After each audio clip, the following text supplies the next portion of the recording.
जी जी, photo sir.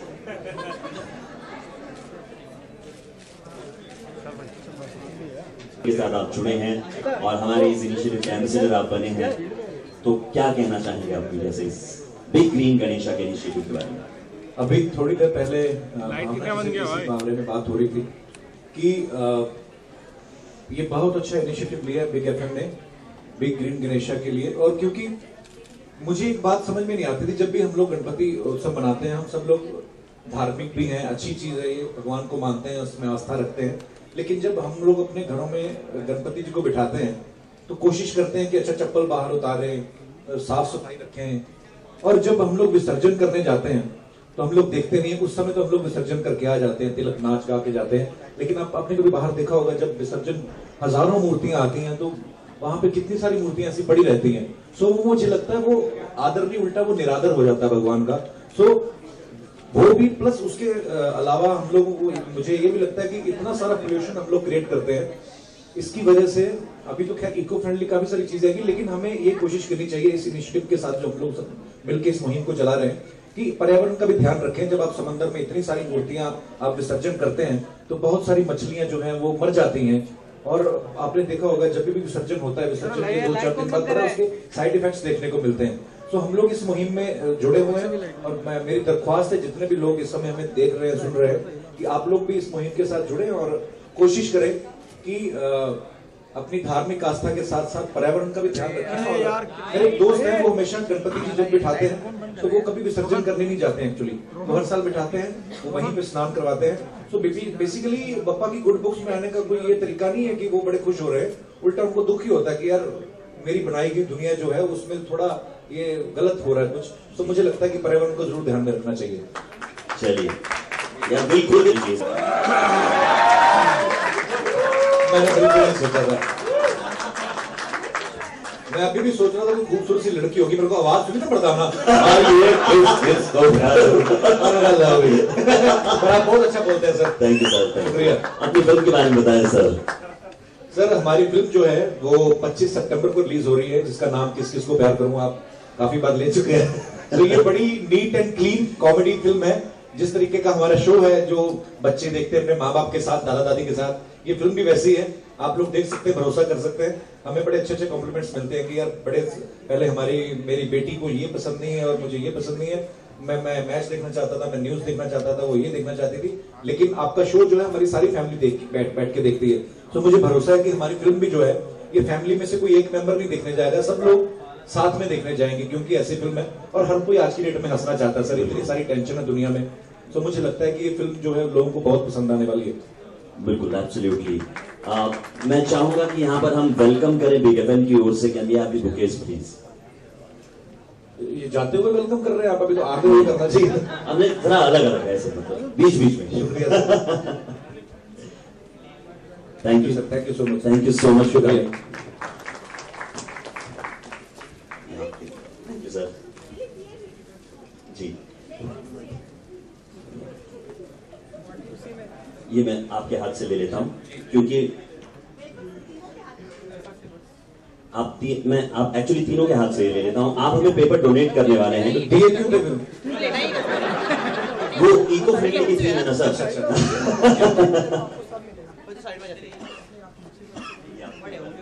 दादा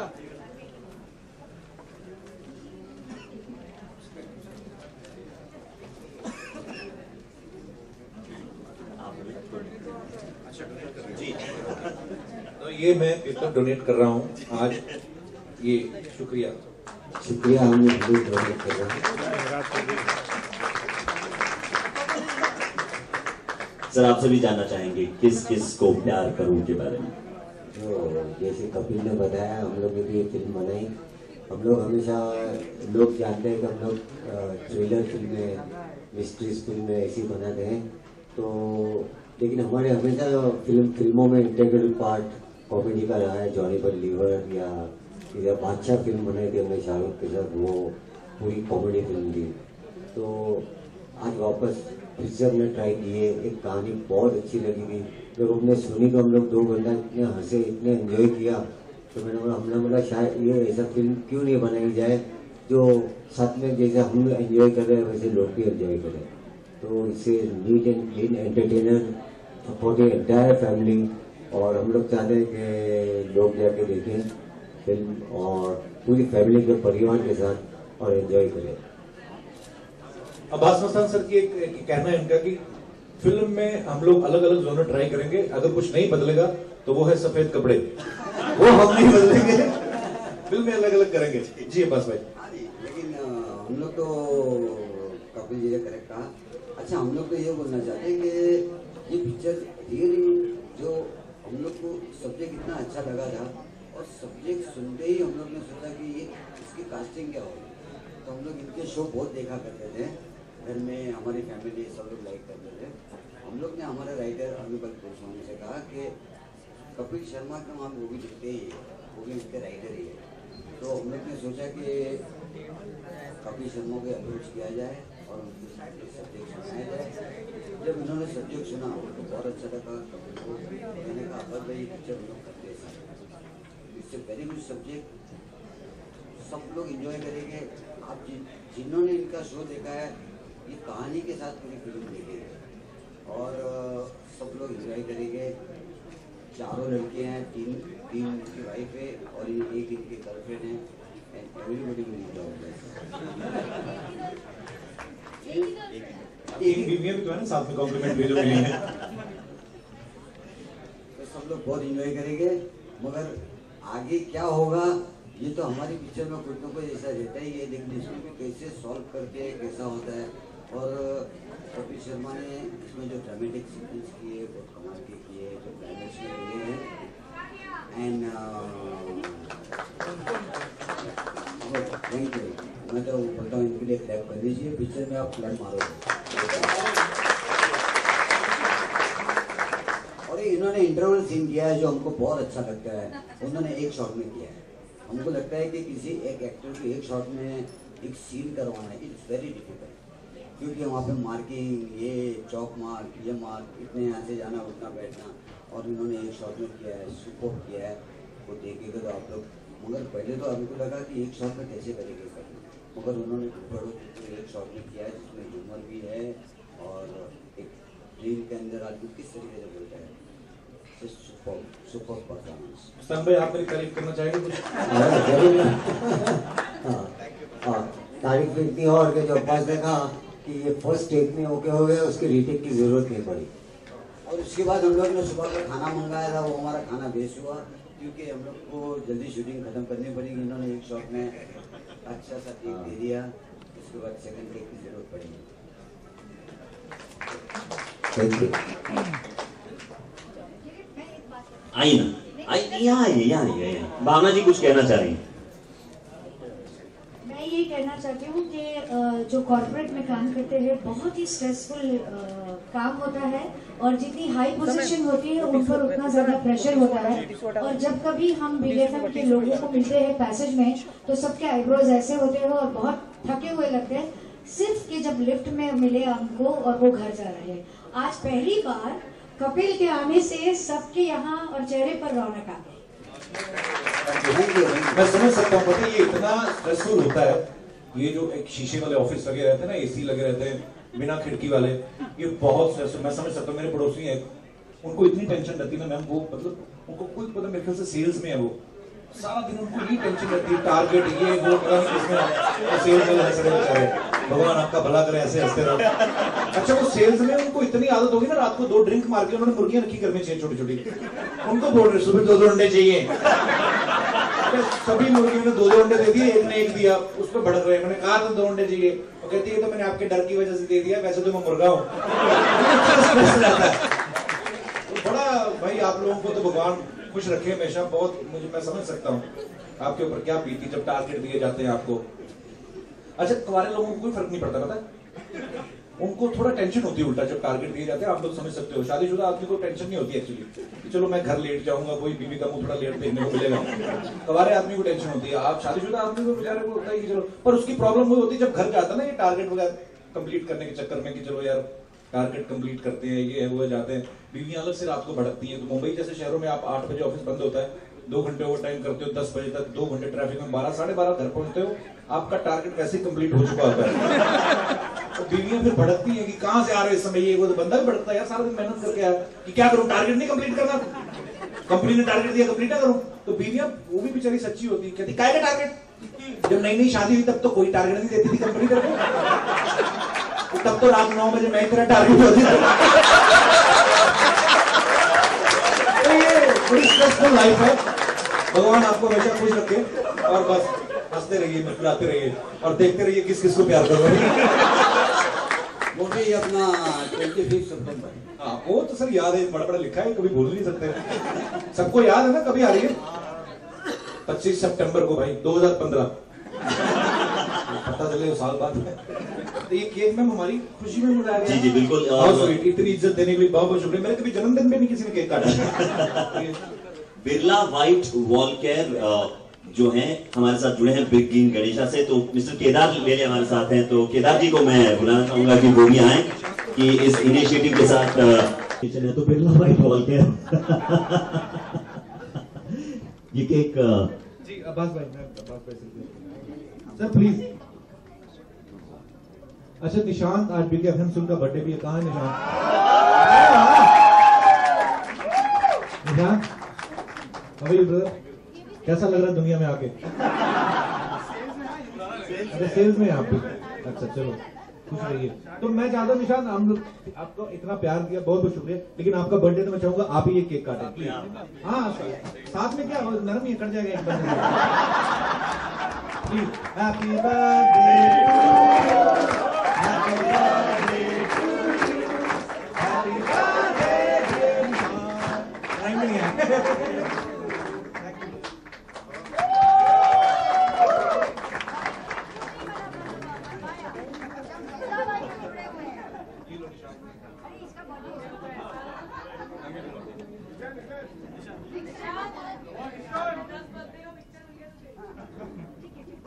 तो 92.7 big FM पर बिग ग्रीन गणेशा के साथ कपिल जी जुड़ चुके हैं, और आप लोग देखना मत भूलिएगा किस किस को प्यार करूं, releasing 25 September.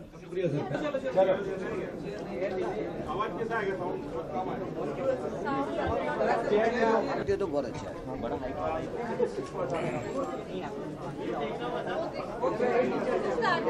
Abbas Mustan, first question to both of you also. हमेशा हमने आपको देखा है सस्पेंस मूवी लेके, थ्रिलर मूवी लेके, what made you come with this comedy genre? हम किस किस को प्यार करते? हम लोग को भी कुछ नया करना था, ऐसा लग रहा था कि हम लोग भी कुछ नया करें। हम लोग ने हर टाइप की पिक्चरें बनाई हैं, लेकिन out and out full comedian story telling वाले सब्जेक्ट नहीं बनाए थे हम लोग। तो हम लोग को लगा कि हम लोग भी ऐसा सब्जेक्ट बनाएं कि जिसके अंदर हमारी थ्रिलर जॉनर की पिक्चर तो सब लोग देखते आ रहे हैं, हम लोग को भी एज ए डायरेक्टर ऐसी दिल के अंदर ऐसी बात थी कि हम लोग एक डिफरेंट टाइप का सब्जेक्ट करें। और हम लोग ने सब्जेक्ट सुना, हमको बहुत अच्छा लगा, और हम लोग ने सोचा इस टाइप की फिल्म करते हैं, क्योंकि राइट एक्टर मिलना बहुत ज़रूरी है। तो राइट एक्टर हमको मिल गए कपिल, तो हम लोग ने सोचा कि ये सब्जेक्ट हम लोग कॉमेडी बनाते हैं। सर लेकिन किसी का ये भी कहना था कि सर कपिल शर्मा का फेम इतना बढ़ गया है कि अब उन्हें बॉलीवुड मूवीज में आना ही चाहिए अब्बास मस्तान। तो is it true also sir that you got into Bollywood? आना ही चाहिए, आ ही गए हो सर, मतलब नहीं क्या किसी ने क्या कहा? Sir there are people who been saying कि हां the fame has been they are getting conquered on a huge level, तो उनको बॉलीवुड मूवीज में भी अभी आना चाहिए, गुड कॉमेडी जॉनर। सर ये लोगों का प्यार है, और मेरे लिए बहुत बड़ी बात है कि मैं पहली फिल्म जो है अब्बास मस्तान सर के साथ कर रहा हूँ। इनकी फिल्म देखी थी बाजीगर पहली बार मैंने, तो शाहरुख आते हैं जब घोड़े पे और म्यूजिक आता है बाजीगर में, तो मैंने नहीं कभी जिंदगी में सोचा था कि मुझे ये लोग कभी मुझे कास्ट करेंगे फिल्म में, तो मेरे लिए तो बहुत बड़ी बात है। कपिल, आपने उनको कॉमेडी की तरफ मोड़ा है जी, और क्या एक्शन भी देखने को मिलेगा? क्योंकि इनका जॉनर जो है वो एक्शन में। सर ये ना एक्चुअली लेबल लग जाता है इंडस्ट्री में कि अब आप देखिए अब्बास मस्तान सर की जितनी भी आप फिल्में देखेंगे, आपको कॉमेडी कभी भी मिसिंग नहीं मिलेगी। आप अगर बाजीगर देखें, खिलाड़ी देखें, बादशाह देखें आप, सो ये लोग बना देते हैं ऐसा, अदरवाइज ये नहीं है। मुझे ये लगता है कि जो जिसको रोटी बेलनी आती है वो चाहे कुलचा बेले, चाहे भटूरा, चाहे चपाती, तो वो कुछ भी कर सकते हैं। सो डायरेक्शन उनको पता है, उनको म्यूजिक की सेंस है, उनको स्टोरी की सेंस है।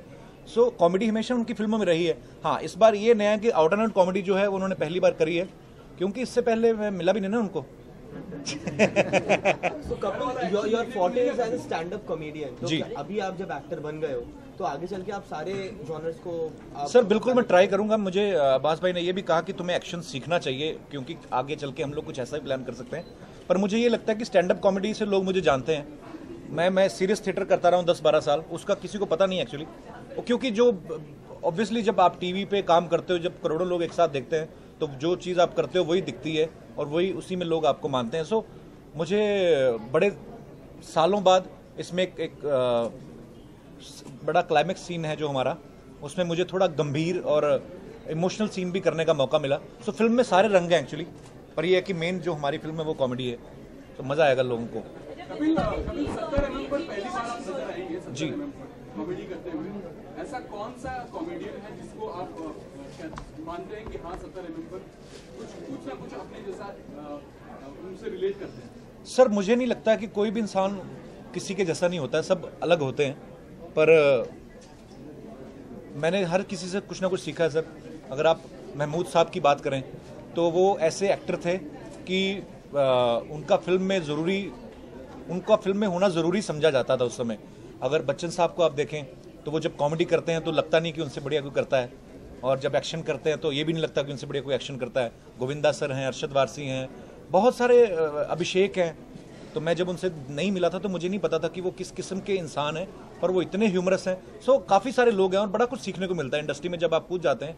सो अपने आसपास से, को एक्टर से बड़ा कुछ सीखने को मिलता है। अरबाज खान से क्या सीखा सर आपने? ये तो also there in the movie. Sir Arbaaz भाई के मैंने ये सीखा कि अपने काम पे फोकस करो, भाड़ में गई दुनिया। तो वो अपना बड़ा कूल रहते हैं सेट पे अपना। मैं कभी कभी सोचता हूँ इतनी गर्मी में जब शेव करके आप गम लगाते हो और ऊपर से मूंछ लगानी पड़ती है ना, तो बड़ी खींच आती है। तो बेचारे गर्मी में वो लगा के मूंछ, और अंदर से जलन होती थी और एकदम से कुर्सी को पकड़ के बैठ जाते कि चलो 2-3 मिनट जलेगा, उसके बाद आराम से बैठ जाओ। सो बड़े कूल है। तो उनके साथ मैंने पहले भी काफ़ी काम किया है।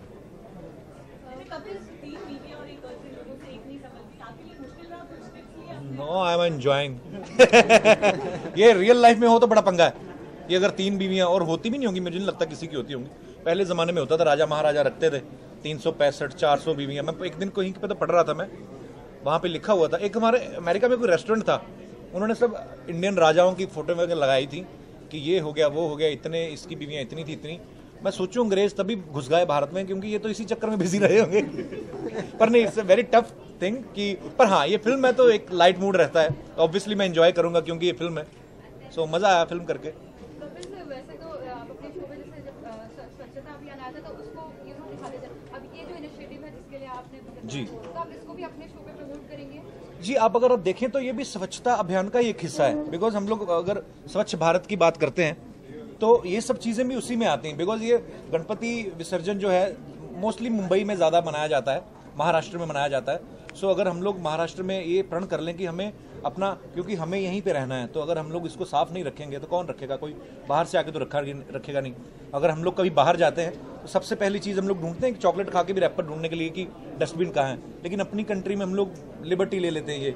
सो मुझे लगता है लोगों में अवेयरनेस आ गई। अभी पूरी तरह क्लीन तो नहीं हुआ है और होगा शायद आने वाले सालों में, लेकिन इतनी अवेयरनेस लोगों में आ गई है, जो मोदी साहब ने भी इनिशिएटिव लिया कि लोग अभी कहीं कचरा फेंकने से पहले फेंक देते हैं अभी भी, लेकिन अभी आसपास देखते हैं कोई देख तो नहीं रहा, तो धीरे धीरे मुझे लगता है वो चीज़ भी कम हो जाएगी। कपिल सर सारी फिल्म अपनी प्रमोट करने के लिए आपके सेट पे आते हैं, आपके जी। शो पर आते हैं। क्या कपिल किसी के सेट पे जाने वाले हैं या अपने ही सेट पे किस अंदाज से? मैं आपके पास आया हूँ ना, इसीलिए नो एक्चुअली हम लोग जा रहे हैं कुछ एक, जैसे हमारा शो कॉमेडी है तो टचवुड बहुत पॉपुलर शो है, लोग देखते हैं।